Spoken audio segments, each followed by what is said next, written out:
방금 한 얘긴데 너네가 이거를 아까 썼는 거 괜히 지웠네. 자, 단기하고 경기 변동 현상에 대해서 장기하고 나눠서 이거는 정리해줘야 돼. 옛날에 한번 시켰던 것 같아. 이렇게 하고 시켰는데 알지? 장기부터 할게. 별다른 문제가 없는 장기 균형 환율로 설명하는 간단합시다. 장기에는요. 물가 어때? 말해봐. 물가가 장기야? 신축적. 물가 바뀐다고요. 장기에는. 그 다음에 환율도.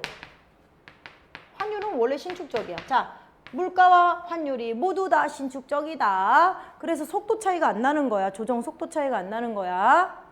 그치? 경기 변동에 대해서 수요가 늘거나 줄거나. 그래서 결과적으로 어떻게 되면 환율이 구매력 평가설에 아니 구매력 평가설 별거 없어. 이 돈이 얼마나 상품을 구매할 수 있는가, 실질적으로 이 돈의 가치가 얼마인가, 물가와 관련되는 건데 그런 구매력 평가설에 의해서 환율이 뭐가 된다? 장기에는 균형 환율이 된다. 이렇게 정리면 되잖아. 아 문제 없다고.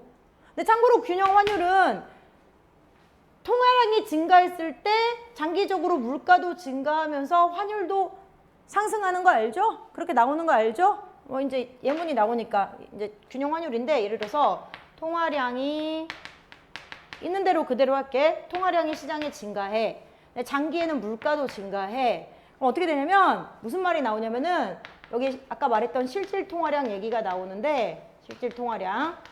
실질 통화량은 그대로야. 물가, 아이고. 실질 통화량은 통화량을 물가로 나누는 건데 둘 다 오르니까 실질 통화량은 장기에 그대로다. 이런 말 나올 거야. 이 얘기 왜 나오는지는 이따가 다시 얘기해 줄게. 실질 통화량 얘기 왜 나오는지는. 지금 얘기해도 돼. 이게 금리와 관련 있거든. 실질 통화량이 금리와 관련 있거든. 그러니까 장기에는 금리가 그대로 제자리로 돌아온다는 얘기 알겠죠? 괜찮죠? 실질 통화량.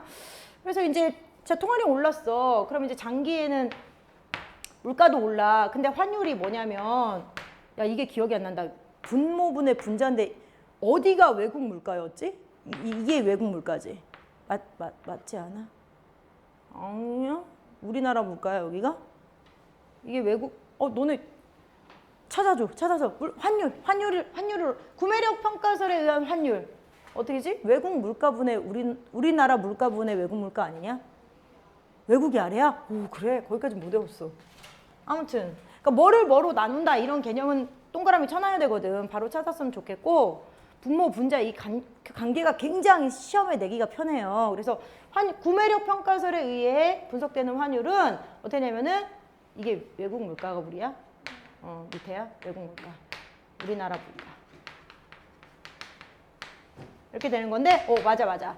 이렇게 되는 건데 뭐 외국 물가는 일단 그대로고 다른 조건 없고 지금 우리나라 물가가 장기에 오르니까 그만큼 환율도 오른다 이런 얘기입니다. 어때? 완벽해?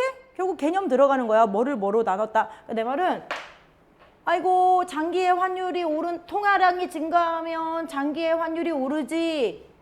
이것만 하지 말고 좀 이해를 했으면 좋겠다는 거야. 알겠어? 통화량이 오르는데 그러면은 통화량이 많아지면 장기에는 물가도 올라. 장기에는.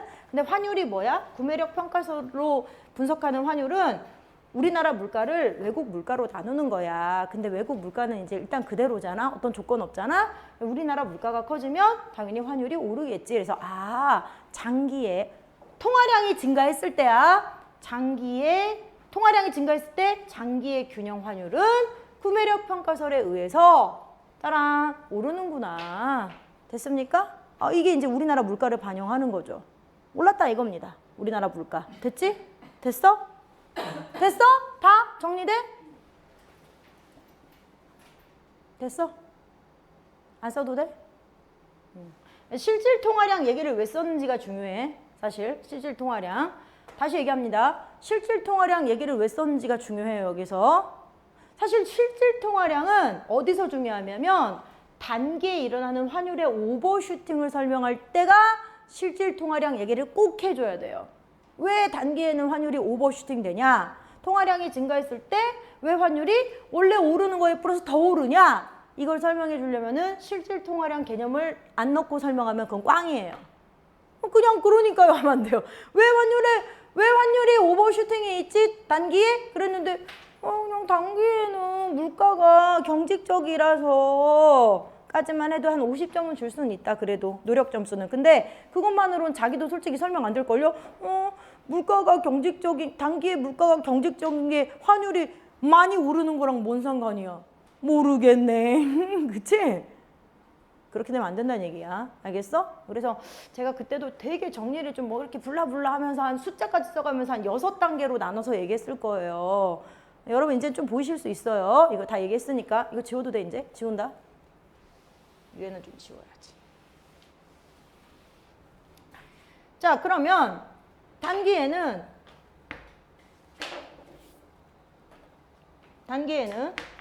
방금 말한 것처럼 순서, 물가는 경직적, 환율은 신축적. 자, 근데 물가가 경직적인데 그러면 아까 말했던 통화량이 증가할 대로 예를 들어서 하는가? 통화량 증가할 대로 봅시다. 통화량 증가라고 조건을 써줘야지.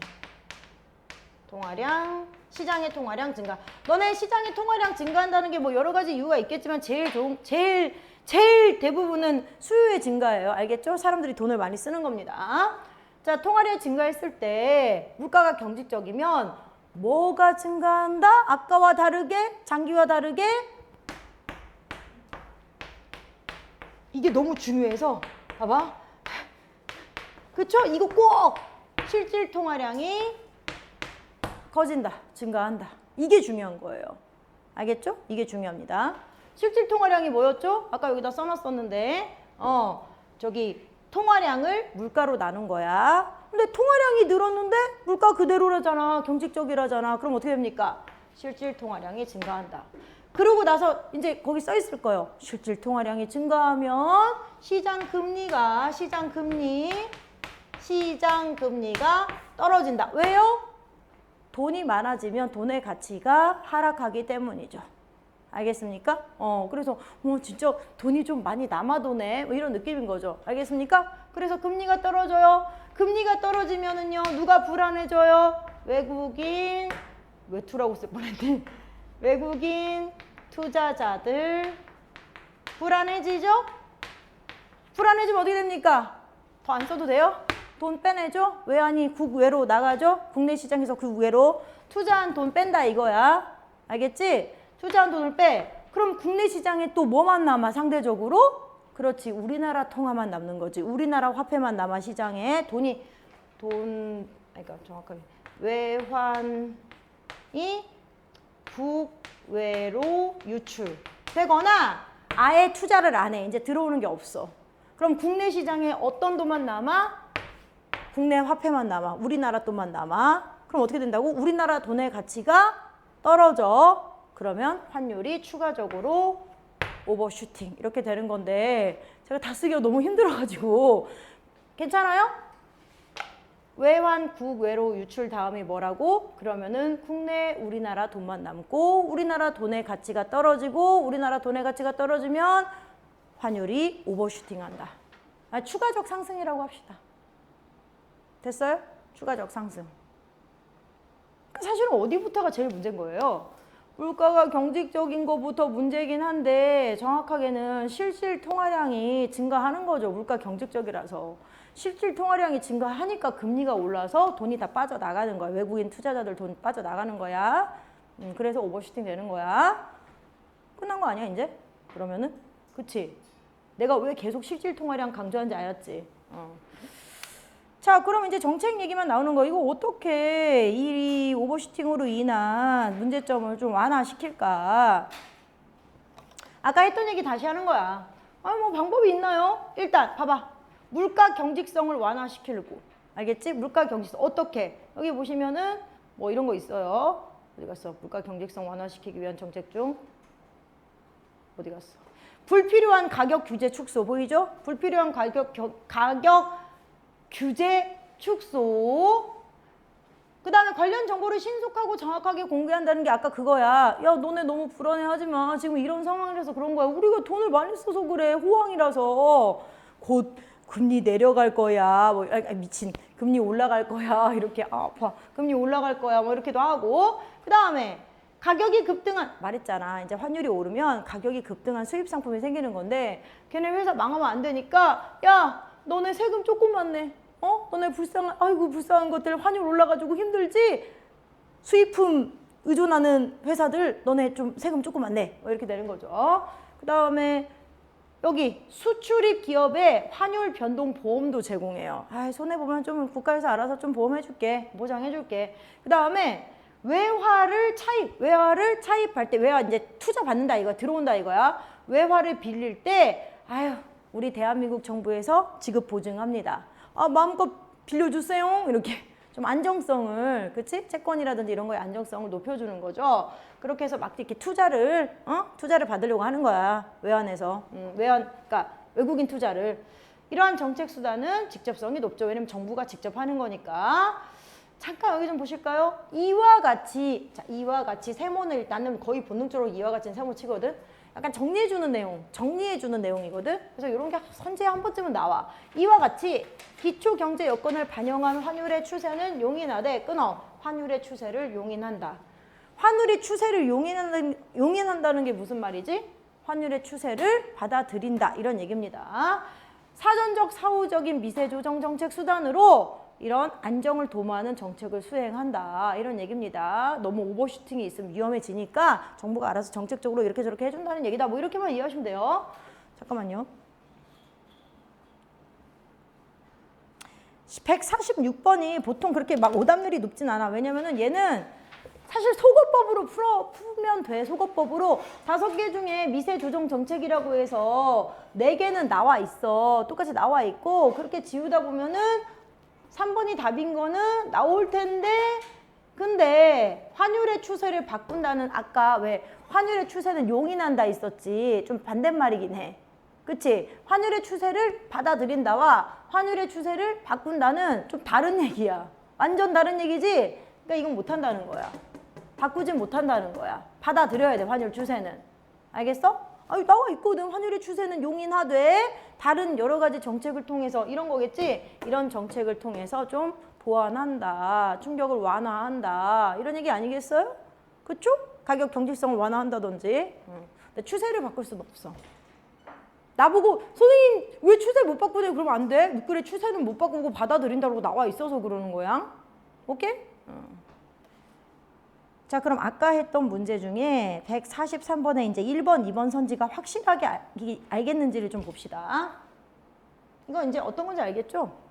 금융시장이 불안해져서 그러니까 얘가 사실 금융시장이 왜 불안해졌는지는 사실 나오지는 않아. 어쨌든 금융시장이 불안해져서 A국의 주식 채권 등 가격 하락이 되고 금융시장 불안해졌으니까 그러면서 이제 B국의 채권에 대한 수요가 증가한다. 이 말은 뭐냐면 외환시장에서 A국에 들어가 있었던 외국인 투자의 자금이 B국으로 유출된다 이런 얘기야. 그치? 그럼 알잖아. 이렇게 A국에 투자되고 있었던 외국인 자금이 B국으로 유출되면 너네 그 다음 우리 정리했었지 아까 외국인들의 돈이 나간다고? 그럼 이제 국내 통화만 남네? 환율 급등 됐습니까? 환율이 급등되네. 근데 벌써 이제 여기서 그러면은 나갔던 돈이 들어오기만 하면은 문제 해결되는 거죠? 나갔던 돈이 들어오면은. 근데 이제 국가에서는 빨리 좀 들어왔으면 하니까 여러 가지 정책을 쓸 수가 있단 말이야. 개입을 해서. 근데 아까 말했지만 경제학자 갑이 야! 이런 상황에서 국가 개입 안 해도 무슨 일이 일어난다고? 1. B국의 금리가 떨어지게 돼 있다는 거야. 알겠어? 그쪽으로 돈이 많이 들어가니까 시장의 통화량이 증가하면 돈의 가치는 떨어지잖아. 그래서 B국의 금리가 떨어지면 알아서 거기서 불안해지니까 A국으로 돌아올 거다. 1. 2. 수출이 증가한다는 게 무슨 말이야? 또 외환이 들어온다는 얘기잖아요. 그래서 알아서 시장의 기능에 따라서 이렇게 두 가지 이유로 첫 번째, B국의 시장의 금리가 떨어질 거다. 알겠습니까? 알겠죠? 돈이 많아지니까. 두 번째, A국의 수출이 증대될 거다. 이런 시장의 원리에 의해서 환율의 오버슈팅 문제가 알아서 가라앉을 거야. 이런 얘기야. 됐어? 외환이 나가서 생긴 문제니까 들어오겠지. 정리돼? 왜 외환이 나가면 환율이 오르냐고? 다시 얘기해 줄게. 시장에 돈이 있는데 너 환율이 뭔지 얘기했다. 우리나라 돈하고 외국 돈은 그러니까 달러화라고 할게. 달러화라고 그 가치를 비교하는 거야. 1달러에 1,000원, 1달러에 2,000원 이렇게 되는 건데 그 말은 뭐냐면 환율이 오른다는 건 사실 달러에 대한 우리나라 돈의 가치가 떨어진다는 거잖아. 여기까지는 괜찮지. 근데 봐봐. 시장에서 이렇게 외국인 돈하고 우리나라 돈이 있었는데 외국인 돈이 밖으로 나가. 약간 상대적인 거야. 근데 이제 그러면 이렇게 비중이 이 시장에서의 통화량에 대한 비중에서 외환보다 우리나라 돈이 많아지잖아? 그래서 외환에 대한 우리나라 돈의 가치가 떨어지는 거야. 이건 어쩔 수 없어. 시장 원리야. 상대적으로 부족해지는 게 가치가 높아지고 상대적으로 많아지는 게 가치가 떨어지는 거야. 알겠어? 그러니까 돈이 외국인 달러화 이게 밖에 나가니까 우리나라 돈이 그대로라고 해도 달러화가 나가면 상대적으로 우리나라 돈이 많아지지. 그래서 달러화에 대한 외환에 대한 우리나라 돈의 가치가 떨어져서 이게 환율의 오버슈팅으로 상승으로 이어지는 거야. 괜찮아? 괜찮아? 이해돼? 정말이지? 양이 상대적으로 양이 적어지니까 상대적으로 이런 거야. 정말 똑같은 정말 예를 들어서 그러니까 봐봐 이렇게 시장이 있는데 금하고 다이아몬드가 있어. 근데 막 금의 양은 똑같아. 금의 양은 똑같다고 하자. 이제 거꾸로 된 상황이긴 한데 금의 양이 똑같아. 근데 인공 다이아몬드가 원래 이제 비쌌잖아. 미안해. 다이아몬드가 비쌌잖아. 근데 인공 다이아몬드가 졸라 똑같이 1,000원이랑 만들어지면서 다이아몬드가 엄청 많아지잖아? 그럼 뭐 금은 그냥 가만히 있었어도 금값은 오른다? 왜냐면 다이아몬드가 너무 흔해져서. 참고로 다이아몬드 값은 떨어지지. 약간 이런 거 똑같아. 근데 아까는 이제 똑같이 시장 안에 외환하고 우리나라 돈이 있는데 외환이 이제 외환이 밖으로 나가면서 그 외환이 상대적으로 줄어들고 우리나라 돈이 상대적으로 많아지잖아. 실제로 많아졌다는 게 아니라 외환에 대해서. 그래서 외환에 대한 우리나라 돈의 가치가 떨어지는 거야. 그게 바로 환율로 반영이 되는 거야. 알겠지? 괜찮아?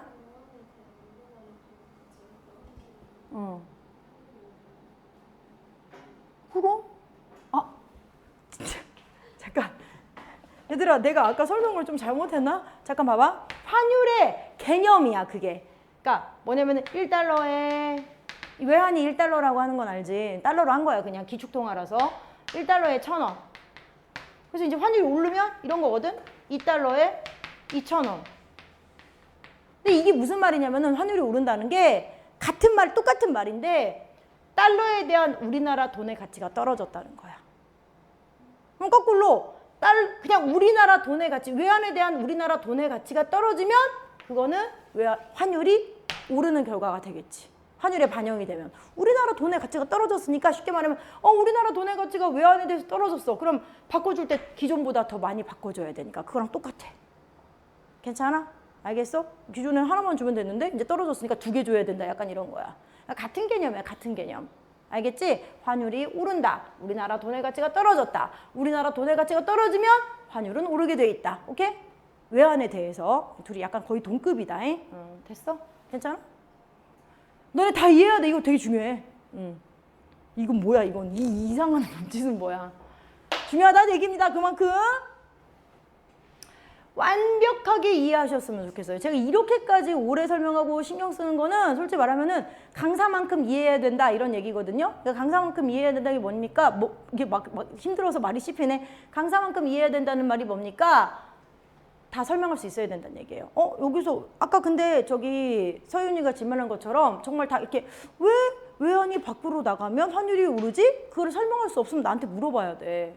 알겠어? 그래서 방금 한 것처럼 이제 상대적으로 우리나라 돈이 많아지면 외환에 대한 우리나라 돈의 가치가 떨어지니까 그게 환율로 반영이 되면 환율이 오르는 결과를 갖게 되는 거죠. 이렇게 설명할 수 있어야 돼, 진짜.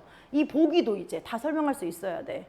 내가 진짜 정말 솔직히 말하는 건데 너네가 이 환율의 오버슈팅을 보기와 지문과 문제의 선지까지 다 설명할 수 있게 된다면 이 방위에서는 그럴 수 있는 고의가 그렇게 많지는 않을 거예요.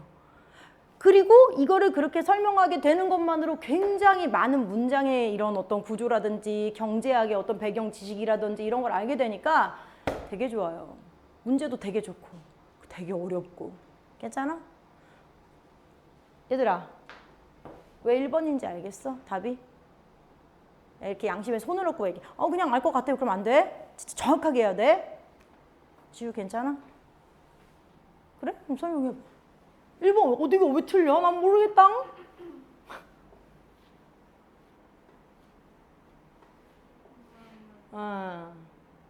자, 환율의 오버슈팅이 발생했어요. 그 상황에서 B국의 시장금리가 하락한다면 너 여기서 이렇게 할 거지? 이렇게 하면 안 돼. 근데 B국의 시장금리가 하락한다면 오버슈팅의 정도가 작아지니까요. 그렇게 하지 마. 그러면은 그냥 이게 틀렸어요랑 똑같아. 물론 그것도 나쁘진 않은데 어디가 틀렸는지 정확하게 안다는 거니까 그렇게 하지 말고 좀 설명을 해. 덧붙여야 돼. 미국의 시장 금리가 하락하면 뭔가 설명을 덧붙여. 그러면 미국의 시장 금리가 하락하면 미국의 시장에 투자하고 있었다.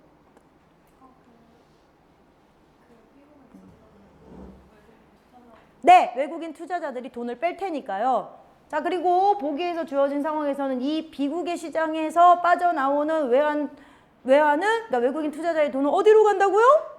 A국으로 간다고 했죠. 그러니까 A국의 오버슈팅의 정도는 작아집니다. 이렇게 할 수 있어야 되는 거지.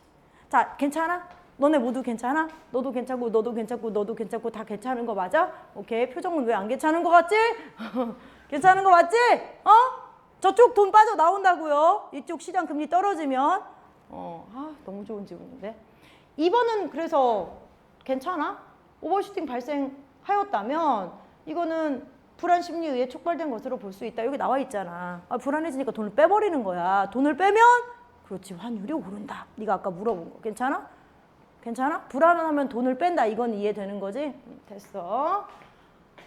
아따 힘들다. 그치? 얘 그냥 돌아가면서 그래프만 보고 말해. 성현아, 아이고, A가 지금 T까지가 단기야. 나와 있어. T까지가 단기야. 처음에 이렇게 되다가 T에서 이렇게 통화량이 증가했을 때 떨어졌다가 다시 이렇게 제자리로 돌아오는 거 뭐였지? 통화량이 증가했을 때 T에서 통화량 증가했을 때 떨어졌다가 다시 제자리로 떨어졌다가 다시 반등 제자리 뭐지? 그래 여기다 써놔도 돼. 뭐 ABC 써놔도 돼. ABC냐? 기억 니은 디귿이냐? 기억 니은 디귿 중에 뭐지? 시장 금리. 오케이 됐습니다. 시장 금리입니다. 안 보고도 좀 하면 할 수도 있을 것 같아요. 이제 서연아, 유서연 씨, B 봐봐. B. 야 통화량이 증가했더니 갑자기 확 올랐다가 어느 정도 떨어져서 오름 상태를 유지하는 거. 통화량 증가했을 때 뭐지? 확 올랐다가 조금 떨어져서 이렇게 오른 상태를 유지하는 거 뭐지? 확 올랐다가 단기적으로 확 올랐다가 여기 슉 이렇게 떨어져서 유지되는 거.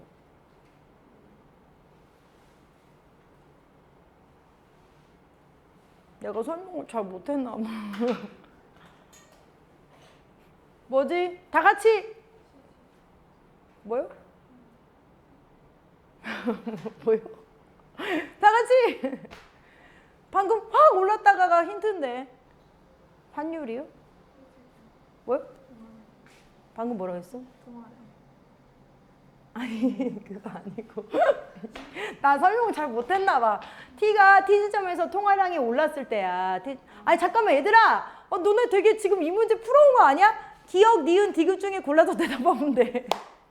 실질 통화량, 그 다음에 가려워. 실질 통화량, 그 다음에 환율, 그 다음에 금리 중에 골라서 대답해. 알겠지? 미안해. 아이 푼 줄 알고 근데 풀었어야 되는 거 아니야? 내가 미안한 건 아니잖아. 그렇지? 나 진짜 서연아 확 통화량이 증가했어요. 확 올랐다가 조금 시간 지나면은 좀 진정되는 거 뭐야? 환율. 그렇지. 환율이 오버슈팅이잖아. 확 올랐다가 장기 환율로 수렴된다라고 하죠. 여러분 장기 환율도 통화량이 증가했을 땐 장기 환율도 오릅니다. 올라요. 말했어요. 물가 오르면 오른다고 환율이. 알겠어? 환율이 뭔데? 우리나라 물가를 외국 물가로 나누는 거예요. 알겠죠? 그래서 장기적으로 물가 오르면 환율 오릅니다. 너무 많이는 오르지 않고요. 그럼 나머지 하나밖에 없는데? 통화량 증가했을 때 올랐다가 제자리로 돌아오는 거. 그렇죠. 뭡니까?